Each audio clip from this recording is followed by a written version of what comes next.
शुरू करें।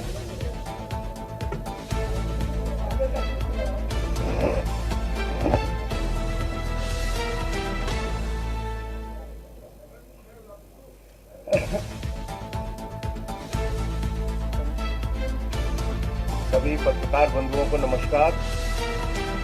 आज इंडिया गठबंधन की संयुक्त प्रेस वार्ता में दिल्ली के मुख्यमंत्री माननीय अरविंद केजरीवाल जी, समाजवादी पार्टी के राष्ट्रीय अध्यक्ष माननीय अखिलेश यादव जी अपनी बात रखेंगे।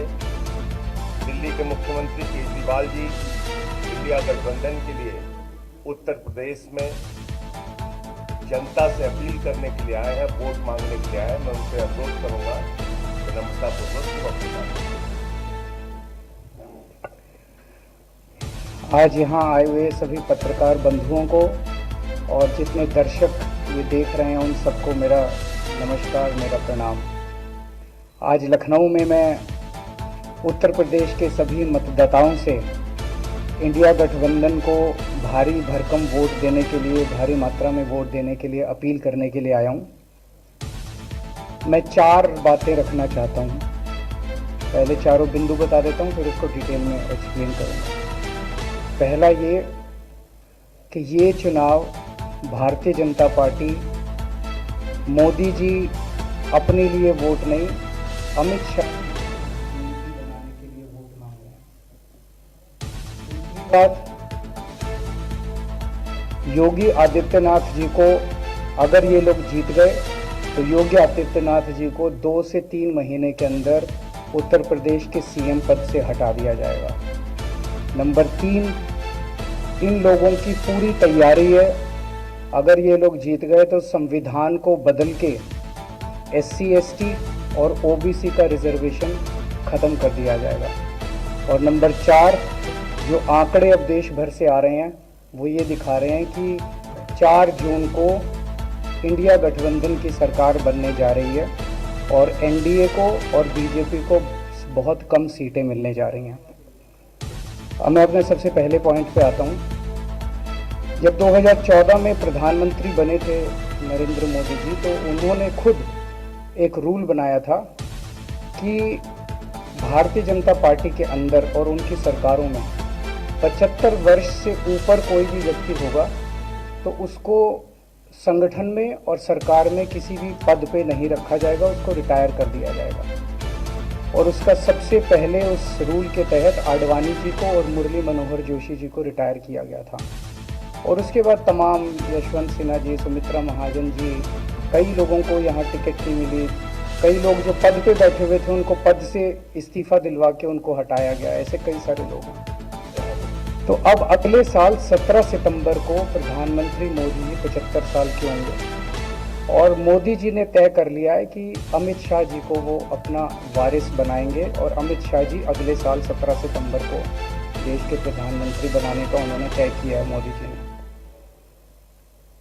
इसके ऊपर मोदी जी पिछले 1-2 साल से लगे भी हुए हैं, क्योंकि भारतीय जनता पार्टी के अंदर अमित शाह जी के सामने जो जो बाधाएं पैदा कर सकता था नेता, एक एक करके उन सब नेताओं को साइड कर दिया गया, उनका पत्ता साफ कर दिया गया।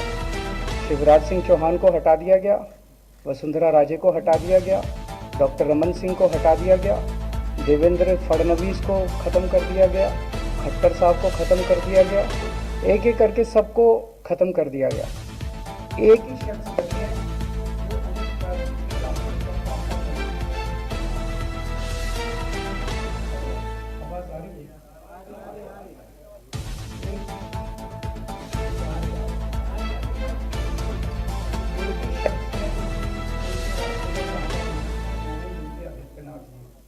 अब योगी आदित्यनाथ जी को इन्होंने हटाने का पूरा मन बना लिया है और अगर इनकी सरकार बनी तो 2 महीने के अंदर योगी जी को भी उत्तर प्रदेश के सीएम से हटा दिया जाएगा। मैंने दिल्ली में 3-4 दिन पहले ये प्रेस कॉन्फ्रेंस की थी और ये दोनों मुद्दे उठाए थे।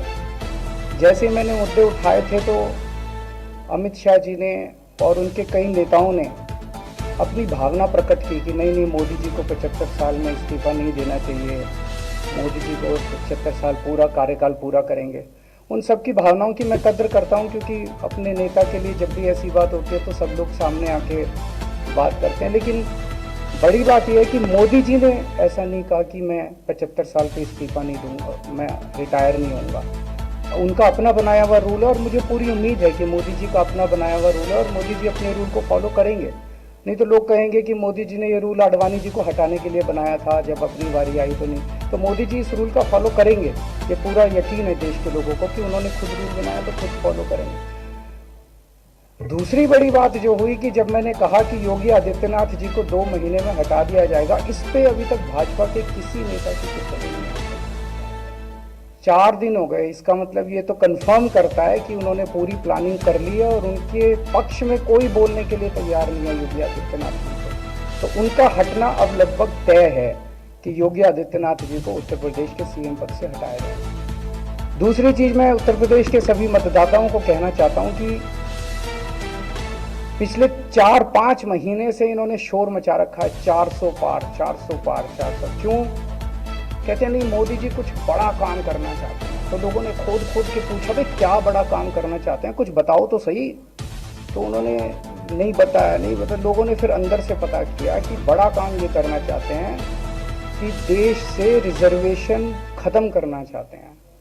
हम जानते हैं कि इनका जो पूरा इकोसिस्टम है, आरएसएस, बीजेपी, शुरू से ये लोग रिजर्वेशन के खिलाफ रहे हैं। इनकी की पूरी मानसिकता रिजर्वेशन के खिलाफ रही है। तो मैं सभी लोगों को ये आगाह करना चाहता हूं कि ये बड़ा काम इनको 400 पार इसीलिए चाहिए क्योंकि ये रिजर्वेशन खत्म करना चाहते हैं। संविधान को, बाबा साहब अम्बेडकर ने जो संविधान बनाया था, उस संविधान को ये तार करना चाहते हैं। पूरे देश भर से अब जो ट्रेंड आ रहे हैं, वो ट्रेंड ये दिखाते हैं कि भारतीय जनता पार्टी को 250 से भी नीचे, मेरे हिसाब से 220 के आसपास, 3-4 दिन पहले भी मैंने कहा था, 220 से कम सीटें इनकी आती हुई नजर आ रही हैं। आप हिसाब लगा लीजिए। मैं हरियाणा होके आ रहा हूँ कल परसों, हरियाणा में इनकी बहुत कम हो रही हैं, दिल्ली में इनकी बहुत कम हो रही हैं, पंजाब में मुझे नहीं लगता इनकी कोई सीट आ रही है, कर्नाटक में इनकी काफ़ी कम हो रही हैं, महाराष्ट्र में इनकी बहुत कम हो रही हैं, बंगाल में इनकी कम हो रही हैं, यूपी में इनकी कम हो रही हैं, बिहार में इनकी कम हो रही हैं, झारखंड में इनकी कम हो रही है। राजस्थान, जो पूरे देश के अंदर एक नेगेटिविटी इन लोगों ने फैलाई है, उसको हम लोग ठीक करेंगे। मैं अंत में उत्तर प्रदेश के सभी लोगों को अपील करना चाहता हूं कि इंडिया गठबंधन के, यहाँ पे सपा और कांग्रेस का गठबंधन है, इंडिया गठबंधन का जो जहाँ से कैंडिडेट है उसको भारी मात्रा में वोट देकर आप सब लोग जिताइए। अब मैं निवेदन करूंगा समाजवादी पार्टी के राष्ट्रीय अध्यक्ष माननीय अखिलेश यादव जी से।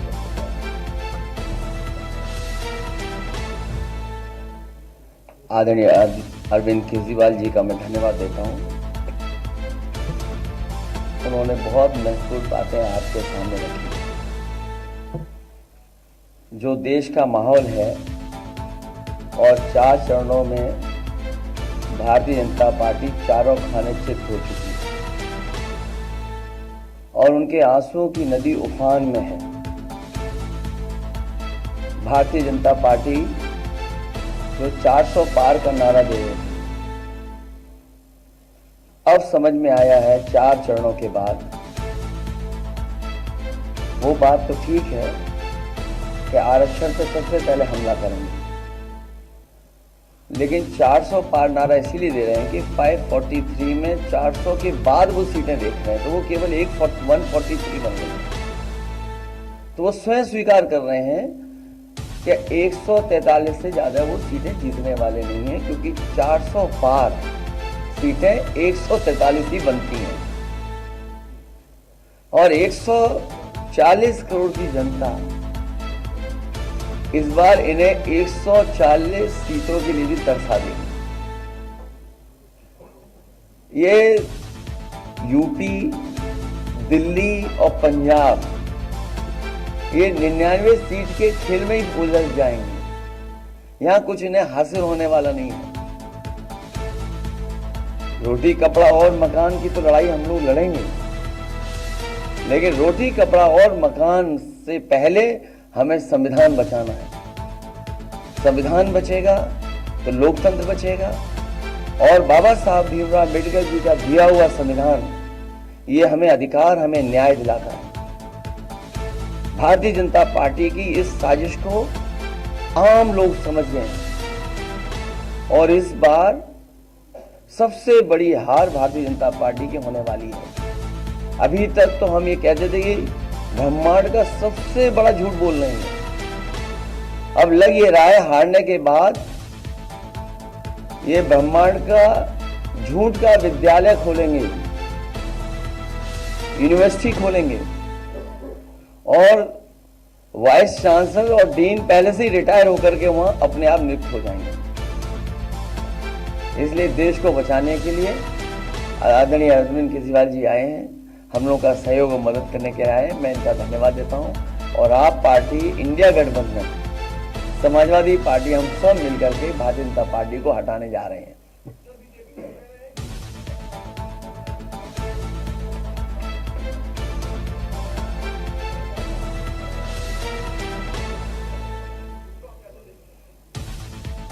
उनकी कौन सी बात सच निकलेगी? अभी आपसे कहा कि 75 साल वाला जो वो है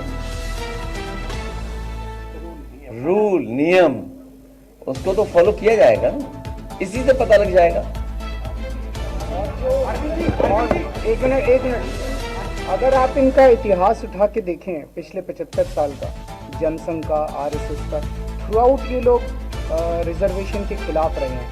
तो अब 400 सीटें लाके ये संविधान बदल के उस रिजर्वेशन को खत्म करना चाहते हैं।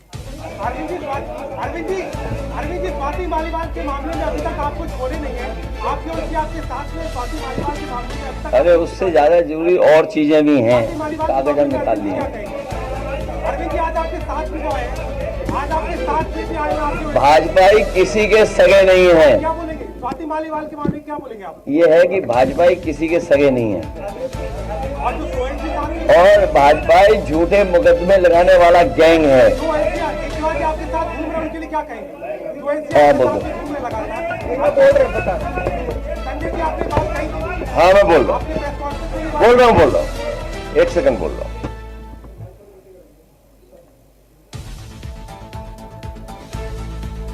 सब लोग, पूरा देश हतप्रभ है, दुखी है, आज तक पीड़ित है।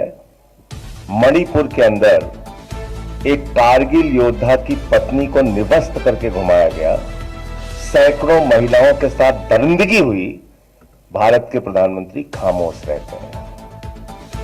हजारों महिलाओं के साथ प्रज्वल रवन्ना ने बलात्कार किया, दरिंदगी की, मां की उम्र की महिलाओं के साथ। प्रधानमंत्री कहते हैं ये भारत को मजबूती देगा, इसी को वोट देना। ये भारत का भविष्य है प्रज्वल रवन्ना, उसको भगा दिया जाता है बीजेपी के द्वारा।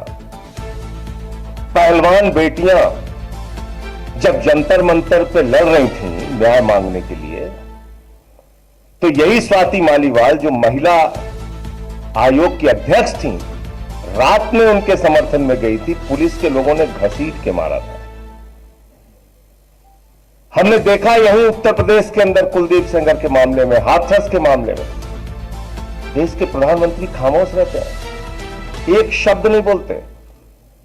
आम आदमी पार्टी हमारा परिवार है, पार्टी ने अपना रुख साफ कर दिया है और मैं चाहता हूं जितने विषय मैंने आपके सामने रखे हैं, देश के प्रधानमंत्री और भारतीय जनता पार्टी को जवाब देना चाहिए। स्वाति मालीवाल के मामले में जवाब देना, जब वो पहलवान बेटियों के लिए जंतर मंतर पे न्याय मांगने गई थी स्वाति मालीवाल जी, उस समय घसीट के मरवाया पुलिस वालों से। तो इसलिए इस पर राजनीतिक खेल ना खेलें, मैं सिर्फ इतना कहना चाहता हूं। धन्यवाद। लेकिन